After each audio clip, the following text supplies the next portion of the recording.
When I took delivery of this MG GT Alpha for a week-long drive-in review, it was immediately after I drove the MG GT Sport. Big mistake, Reagan. You see, the base trim GT Alpha is the more affordable yet much slower version of the GT Sport. So in this video, we are going to see if this base trim has more to offer than just a lower asking price. Let's do this.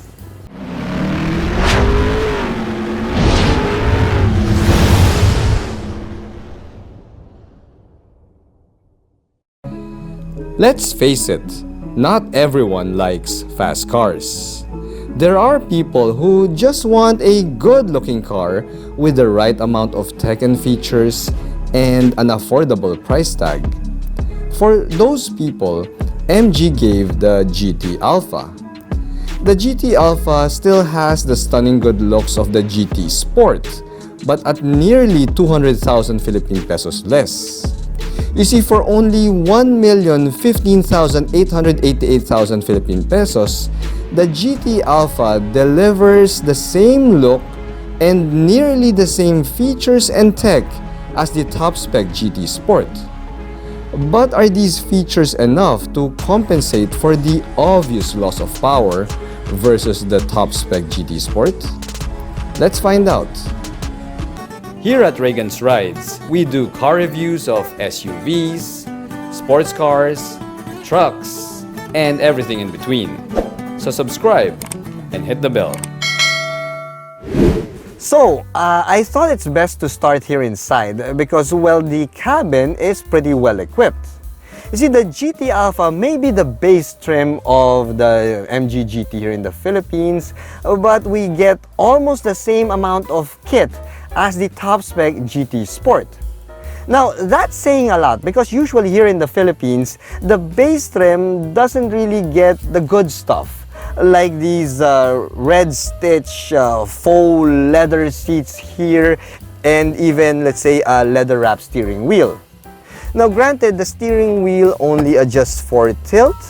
Yeah, it doesn't really telescope, guys. So yeah, but given the fact that the top-spec GT Sport only has a tilting steering wheel, well, it's not really a big deal. Now the instrument gauge cluster here is also the same as the GT Sport, which means that we have a fully digital gauge cluster there. Now, dude, we even have an acceleration timer here, similar to the GT Sport, but we all know that this slowpoke cannot really put in the same 0 to 100 kph times as the more rabid and powerful GT Sport. So yeah, we're not even going to try that in this video. Now, thankfully though, the infotainment system is still the same as the top-spec variant. That means that we get a 10-inch touchscreen infotainment system here with Apple CarPlay, Android Auto, but the very first difference here versus the top-spec GT Sport, well, we only have a reverse camera image versus the 360-degree camera image found in the top-spec trim. Now, the climate control is also a manual affair here in this base GT Alpha, which is kind of weird because it's a digital layout, digital format, but you just don't get an automatic climate control system. What else? The other difference here is, yeah, the shifter is also an actual shifter. You have to physically move the shifter to go into gear versus the electronic joystick found in the GT Sport. Oh yeah, we also don't get paddle shifters here. Not that we need that in this base trim. And yeah, oh yeah, good news for other people. We also have a sunroof there, just like the GT Sport. Now, as for the cabin layout, well, it's pretty much identical to the GT Sport, the top-spec trim. But the cabin materials are also the same, which means that, yeah, there's still hard-touch plastics here and there. Yeah, so yeah, it's exactly identical, in fact. So now that we've covered the cabin of the GT Alpha, let's move on to the biggest difference that this base trim variant has over the GT Sport. And that would be the drive. You see, when you compare it to other subcompact sedans like the Toyota Vios or the Honda City, well, the GT Alpha is actually pretty decent. It's quick even. You see, it's fast enough for a naturally aspirated subcompact sedan.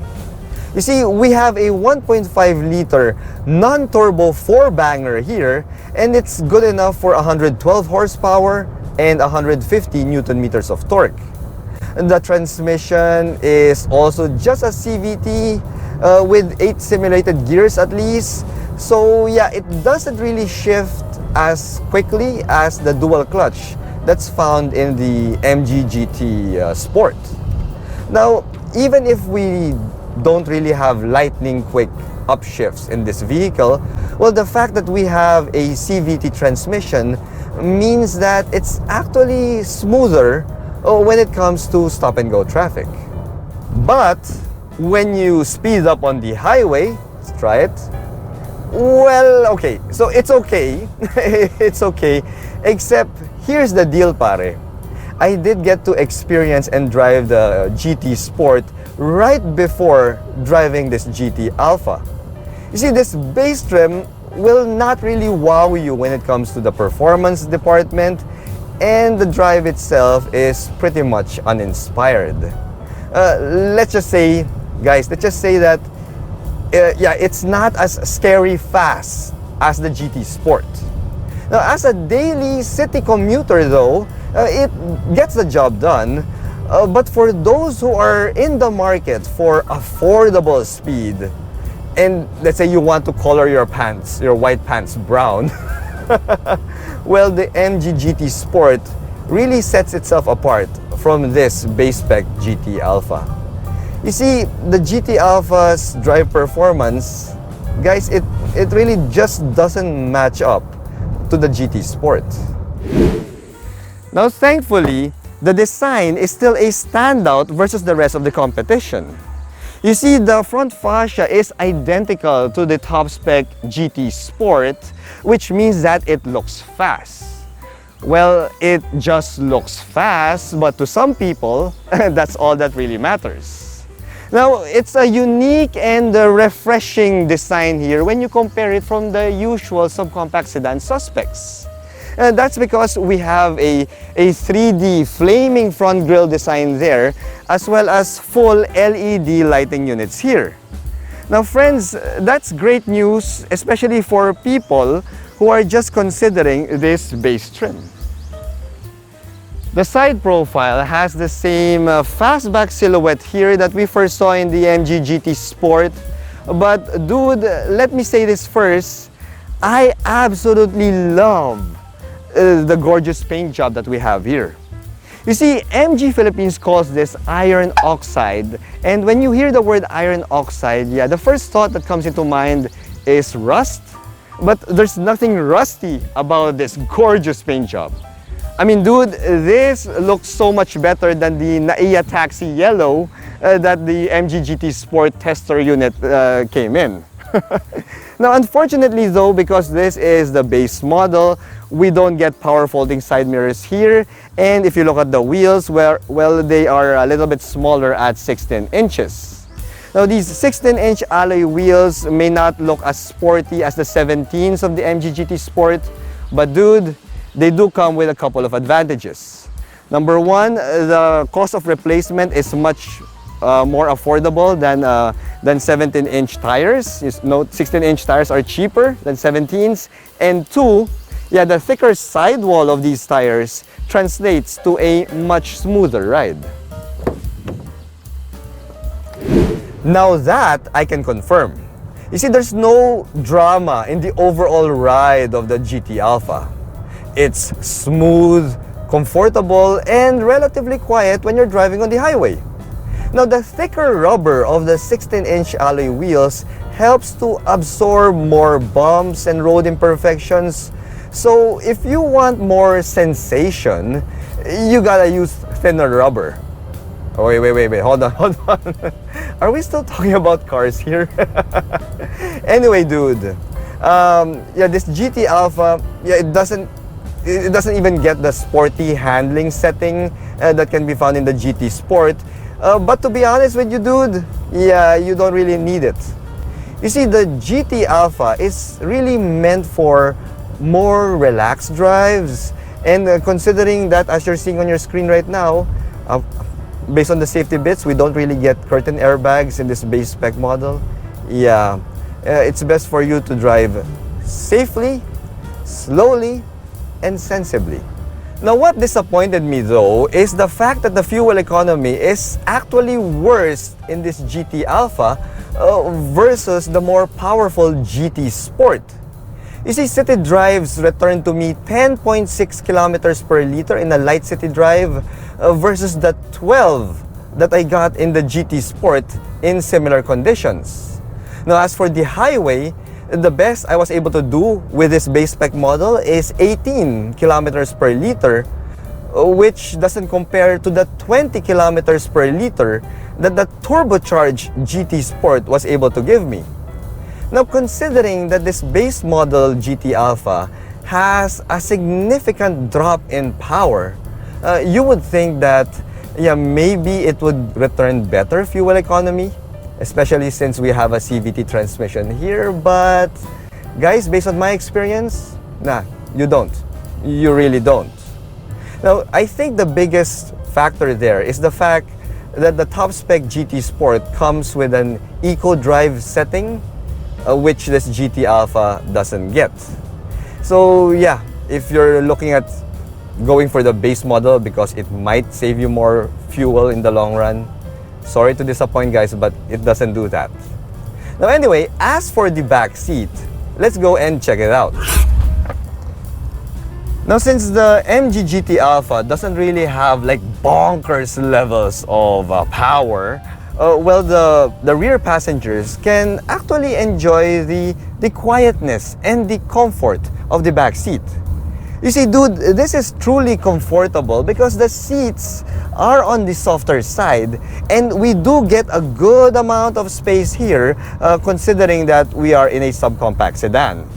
Well, technically, we're in a compact sedan that is priced like a subcompact. But anyway, now as for the amenities here at the back, well, it is decently spec'd. We've got a solo rear AC vent there, a solo USB charge port, but we still don't get a center armrest, which is, yeah, it's the same as the one I found in the MG GT Sport. The rear end is identical to the MG GT Sport, which means that we do have a full LED taillight units here that kind of remind me of a Mercedes-Benz CLA in terms of overall shape. We also have a pair of, well, faux exhaust pipes there. Yeah, not really pipes, but faux trimmings on the rear bumper, so there's that. Now anyway, when you pop open the trunk, you'll notice that the GT Alpha still has over 500 liters of cargo capacity, which means that we can accommodate a pair of medium-sized luggage, or as you can see, a medium-sized luggage, a carry-on luggage, plus other smaller items here. So, where does the MG GT Alpha stand in the subcompact sedan category? It's not the cheapest option in the segment, nor is it the most powerful. It is one of the biggest contenders out there, so for those who want a compact sedan for subcompact pricing, then the MG GT Alpha is a solid choice. The styling is also unique and attractive, and the tech and comfort levels are better than most. For most accounts, the MG GT Alpha is already good enough as long as you don't drive the GT Sport before it. Because if you do, then you'll know that even if you saved up a little bit up front, well, knowing that the GT Sport is out there, well, yeah, that is a constant reminder that you're not getting the best package that MG has to offer. Thanks for watching.